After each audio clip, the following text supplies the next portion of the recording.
నమస్కారం అండి, నేను మీ జయ. యాత్రా విశేషాలకు స్వాగతం. ఈరోజు మన యాత్రా విశేషాల్లో నర్మదా నది పుష్కరాల గురించి, నర్మదా నది పుట్టిక, పుష్కర ఘాట్లు, 2 జ్యోతిర్లింగాలు అంటే ఒకటి మహాకాళేశ్వర జ్యోతిర్లింగము, ఇంకొకటి ఓంకారేశ్వర జ్యోతిర్లింగము, అలాగే 18 శక్తిపీఠాల్లో ఒకటైన హరసిద్ధి మాత శక్తిపీఠము, ఇంకా ఘటకాళిక శక్తిపీఠము, ఇంకా మరెన్నో దేవాలయాలను ఒకే ట్రిప్లో ఏ విధంగా కవర్ చేయాలి, మొదటి రోజు పుష్కరాలు ఎన్ని గంటలకు మొదలవుతాయి, మొదలైన విషయాలన్నీ ఈ వీడియోలో తెలుసుకుందామండి. వీడియో ఎక్కడ స్కిప్ చేయకుండా చూడండి. పుష్కరాలు ఎన్ని రోజులు, ఎప్పటి నుంచి ఎప్పటి వరకు, ఎన్ని రోజులు ట్రిప్ ప్లాన్ చేసుకోవాలి, బడ్జెట్ ఎంత, ఇక్కడికి ఎలా చేరుకోవాలి, అన్ని విషయాలు చెప్తానండి.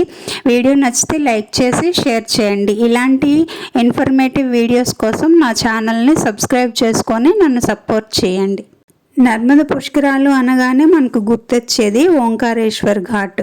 ఓంకారేశ్వర్ ఘాట్ ఎందుకంత ప్రాముఖ్యమైనది అంటే ఇక్కడ 12 జ్యోతిర్లింగాల్లో ఒకటైన ఓంకారమమలేశ్వర జ్యోతిర్లింగము ఇక్కడ ఉన్నదండి. ఈ ఓంకారమమలేశ్వరం అనే ప్రదేశము మధ్యప్రదేశ్లోని కాండ్వా డిస్ట్రిక్ట్లోని మాందాత దగ్గర ఉందండి. ఇప్పుడు మనం నర్మద పుష్కరాల గురించి తెలుసుకుందాము. దేవగురువు బృహస్పతి వృషభ రాశిలో ప్రవేశించిన కారణంగా నర్మదా నదికి పుష్కరాలు వస్తాయండి. ఈ సంవత్సరము అంటే 2024 మే నెల 1వ తేదీన చైత్ర బహుళ అష్టమి బుధవారం 1 గంటకు మొదలయ్యి మే నెల 12వ తేదీ ఆదివారము ముగుస్తాయండి. దేవగురువు బృహస్పతి సార్ధ త్రికోటి దేవతా సహితంగా నర్మదా నదిలో వసితుడైనందువల్ల ఈ పుష్కరాలు 12 రోజుల పాటు ఉంటాయండి. ఈ 12 రోజులు స్నాన జప తపాలు అత్యంత పుణ్యప్రదమైనవని శాస్త్రవాక్యము. మహానదిలో ఎప్పుడు స్నానం ఆచరించినా సంకల్పపూర్వకంగా చేయవలననేది ఆర్యుల వాక్యం. నర్మదా నదికి చెందిన తీర్థములలో ఓంకార, కపిల, సంగమ తీర్థములను స్మరించినంత మాత్రము చేతనే పుణ్యము కలుగుతుంది. కనకల క్షేత్రమున గంగానది, కురుక్షేత్రమున సరస్వతీ నది ఇతర క్షేత్రముల కంటే పుణ్యప్రదమైనవి. కానీ నర్మద ప్రవహించినంత మేర అది గ్రామమైనను, నగరమైనను, అరణ్యమైనను ఆ ప్రదేశాలు పుణ్యప్రదమైనవే. ముఖ్యంగా ఈ శ్లోకాన్ని గమనించినట్లయితే గంగేచ యమునేచైవ గోదావరి సరస్వతి నర్మదా సింధు కావేరి జలేస్మిన్ సన్నిధం కురు అంటారు. యాక్చువల్లీ మనకి 12 నదులు ఉన్నప్పటికీ ఈ 7 నదులు పుణ్యనదులుగా భావిస్తారు. అందుకే స్నానం చేసినప్పుడు ఈ శ్లోకాన్ని పఠిస్తారు. ఈ శ్లోకంలో నర్మద ఉంది కాబట్టి ఈ నదిని పుణ్యనదిగా భావిస్తారు. ఇప్పుడు మనము నర్మదా పుట్టుక గురించి తెలుసుకుందాము. ఈ నర్మదా నది కూడా గంగా నదిలాగే దివి నుంచి భూమికి దిగి వచ్చింది. నర్మదా నది మధ్యప్రదేశ్లోని అనుపూర్ జిల్లాలోని అమర్కంటక్లో నర్మద కుండ్ ద్వారా జన్మించింది. అమర్కంటక్ ప్రాంతము అత్యంత పుణ్యప్రదమైనది. దేవదానవులు, గంధర్వులు, ఋషులు, మునులు నర్మదా నది స్నానం ఆచరించి తీరమున తపమాచరించినట్లు పురాణాల ద్వారా తెలుస్తుంది. నర్మదా నది కోసం పురూరవ చక్రవర్తి తపస్సు చేయగా అతని తపస్సుకు మెచ్చిన శివుడు నర్మదను భూమికి పంపిస్తే నర్మదను తట్టుకునే శక్తి ఎవరికి ఉంది అని అడుగగా వింధ్య పర్వతరాజు పుత్రుడైన అమర్కంటక్ అడ్డుగా నిలుస్తానని చెబుతాడు. అప్పుడు శివుని అనుగ్రహంతో నర్మద దివి నుంచి భూకి వచ్చినట్లుగా పురాణాల ద్వారా తెలుస్తుంది. దివి నుంచి భూకి వచ్చిన నర్మదను తన చేతులతో తాకి తన పితృదేవతలకు తర్పణాలు చేసి స్వర్గప్రాప్తిని పొందేడట పురూరవ చక్రవర్తి. మధ్యప్రదేశ్లోని వింధ్యాచల పర్వత పరిసర ప్రాంతాల్లో ఉన్న లోకమాత నర్మద ప్రత్యేకత ఏమిటనగా మిగతా నదులన్నీ తూర్పుగా ప్రవహించి హిందూ మహాసముద్రంలో కలుస్తాయి. కానీ నర్మద మాత్రం పశ్చిమ వాహినిగా ప్రవహించి అరేబియాలో కలుస్తుంది. ఈ నది యొక్క విపుల ధీర గంభీర జలరాశి భూతలంపై గల పాప తాప సంకటాలను దూరం చేస్తుంది. కొండల మీద నుండి కలకలారవంతో జలజలా పారే నర్మదను రేవా అని పిలుస్తారు. ఈ ప్రవాహంలో నున్నటి గుండ్రని రాళ్లను బాణలింగాలు అంటారు. నర్మదలోని కంకర రాళ్లను కూడా ఉత్తేజ శంకరులని భక్తజనులు భావిస్తారు. అందుకని నర్మదను శాంకరి అని కూడా పిలుస్తారు. ఇప్పుడు మనం కొన్ని ముఖ్యమైన పుష్కర ఘాట్లను గురించి తెలుసుకుందాం.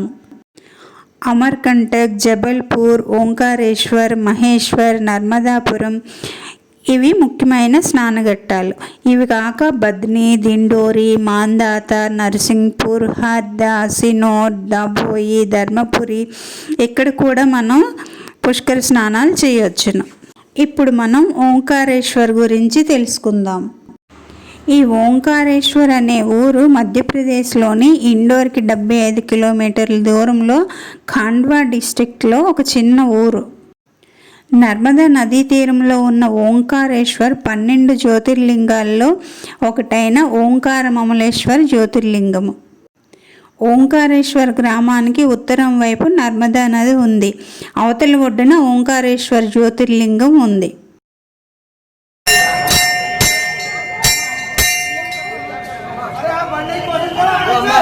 నది మధ్యలో ఉన్న పర్వతము ఓం ఆకారాన్ని పోలి ఉంటుంది. అందుకే ఈ ప్రదేశానికి ఓంకారేశ్వర్ అని పేరు. ఇక్ష్వాకు వంశీయుడైన మాందాత చక్రవర్తి శివుని గురించి ఈ పర్వతం పైన కూర్చొని తపస్సు చేశాడంట. ఇతను శ్రీరాముల వారి వంశానికి చెందినవాడు. ఇతను శ్రీరాముడికి 10 తరాల పూర్వీకుడు. ఇతని తపస్సుకు మెచ్చిన శివుడు ప్రత్యక్షమై మాందాత కోరిక మేరకు ఈ కొండ మీద స్వయంభువుగా వెలిశాడట. ఆ తర్వాత వింధ్య పర్వతరాజు శివుని గురించి ఘోర తపస్సు చేస్తాడు. అతని తపస్సుకు మెచ్చిన శివుడు ప్రత్యక్షమై ఏదో ఒక వరం కోరుకోమంటాడు. అప్పుడు వింధ్యుడు ఇలా అంటాడు: స్వామి, నీ దర్శన భాగ్యంతో నా బాధలన్నీ తొలగిపోయి నా జన్మ చరితార్థం అయిందని పలికి నా మనస్సు ఎల్లప్పుడూ ప్రశాంతంగా ఉండేటట్లు దీవించి నీవు ఎల్లప్పుడూ నా శిరస్సు పైన ఉండమని కోరతాడు. ఇంతలో దేవతలు ప్రత్యక్షమై శివుని స్తుతించి జ్యోతిర్లింగ రూపంలో ఇక్కడ ఉండమని కోరుతారు. అప్పుడు లోక కళ్యాణార్థము శివుడు ప్రణవాకారంలో ఓంకారేశ్వరుడిగాను, పార్థివాకారంలో మమలేశ్వరుడిగాను 2 పేర్లతో ఇక్కడ ఆవిర్భవించాడు. ఓంకారేశ్వర ఆలయం దగ్గర మమలేశ్వర ఆలయము, ఓంకార మాందాత ఆలయము, రమణముక్తేశ్వర టెంపుల్, కేదారేశ్వర్ టెంపుల్, నర్మదా కావేరీ సంగమము, గోముఖ్ ఘాటు ఉన్నాయండి. ఇంకా మహేష్లోను నర్మదాపురంలో కూడా మంచి మంచి ఆలయాలు ఉన్నాయండి.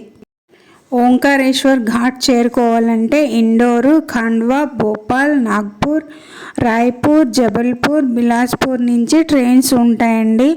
భోపాల్ జంక్షన్ కాబట్టి ఇక్కడికి అన్ని రాష్ట్రాల నుంచి ట్రైన్స్ ఉంటాయి.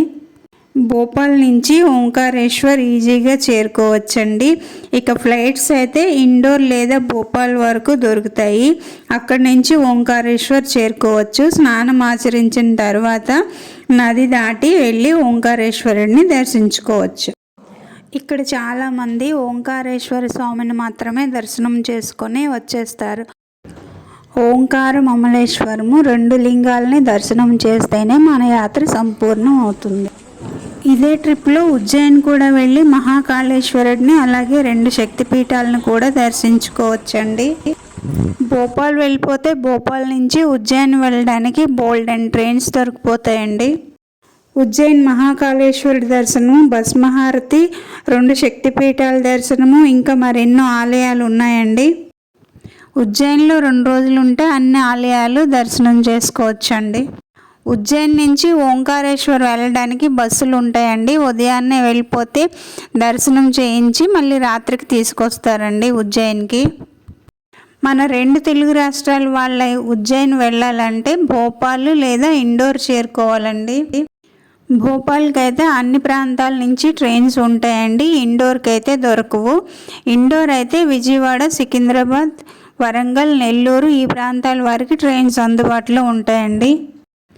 విశాఖపట్నం, విజయనగరం, శ్రీకాకుళం వాళ్ళకైతే Visakhapatnam to Nizamuddin Samata express best train అండి. ఈ ట్రైన్ అయితే భోపాల్ వరకు వెళ్ళి అక్కడి నుంచి ఉజ్జయిన్ కానీ ఓంకారేశ్వర్ కానీ ఈజీగా వెళ్ళొచ్చండి.